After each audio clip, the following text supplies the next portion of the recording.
নমস্কার বন্ধুরা, বাংলা বার্তায় আপনাদের স্বাগত। একটি মামলায় বিচারপতি অমৃতা সিনহা কার্যত ক্ষুব্ধ হয়ে পুরসভার ডিরেক্টর যিনি রয়েছেন তার মাইনেই বন্ধ করে দিলেন। অর্থাৎ একজন পুরসভার অবসরপ্রাপ্ত কর্মী, তিনি 7 বছর হয়ে গিয়েছেন, অবসর নিয়েছেন। তারপরেও অবসরকালীন গ্র্যাচুইটি সহ অন্যান্য যে সমস্ত সুযোগ সুবিধাগুলো তিনি পেতেন বা তার প্রাপ্য, সেগুলো থেকে তাকে বঞ্চিত করা হচ্ছে।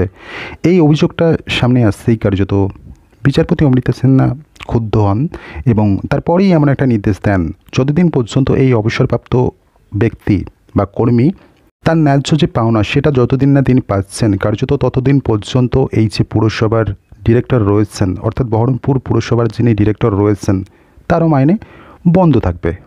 অর্থাৎ এই মামলায় বিচারপতি ক্ষুব্ধ হওয়ার যথেষ্ট কারণ রয়েছে। কারণ এই মামলায় 1 মাস আগেও নির্দেশ দেওয়া হয়েছিল এই পুরসভার ডিরেক্টরকে যে এই যে অবসরপ্রাপ্ত কর্মী তার যে দাবিগুলো, অর্থাৎ তিনি দাবি করছেন তিনি প্রায় 25 লক্ষ টাকা মতো পাবেন, সেখান থেকে তিনি মাত্র 34,000 টাকা পাচ্ছেন। এবং কলকাতা হাইকোর্ট 1 মাস আগেও নির্দেশ দিয়েছিল যে যাতে তার সমস্ত দাবিগুলো পূরণ করে দেওয়া হয়, তার যে ন্যায্য পাওনাগুলো সেগুলো তাকে বুঝিয়ে দেওয়া হয়, কিন্তু কার্যত পুরসভা সেটা করেনি। সেই অভিযোগটা নিয়ে আবারও কলকাতা হাইকোর্টে দ্বারস্থ হতে হয় এই অবসরপ্রাপ্ত কর্মীকে। কার্যত তারপরেই বিচারপতি সিনহা এরকম একটা নির্দেশ দিলেন, যতটা দ্রুত সম্ভব এই যে অবসরপ্রাপ্ত পুরকর্মী রয়েছে তার যে ন্যায্য পাওনাগুলো সেগুলো যেন মিটিয়ে দেয় পুরসভা। এবং এই ঘটনাটি বহরম পুরসভার অবসরপ্রাপ্ত কর্মীর নাম ভবানী শঙ্কর রায়। তিনি অবসর নিয়েছেন, তার কিছু পাওনা রয়েছে, সেই পাওনাগুলো পাচ্ছেন না তিনি, এবং তার জন্য তাকে কলকাতা হাইকোর্টে দ্বারস্থ হতে হচ্ছে। এবং 1 মাস আগে তাকে কলকাতা হাইকোর্ট তার যে আবেদন সেটা শোনে এবং পুরসভাকে নির্দেশ দেন যে যাতে এই কর্মীর সমস্ত পাওনাগুলো মিটিয়ে দেয়া হয়। সেই নির্দেশটা অমান্য করছে পুরসভা।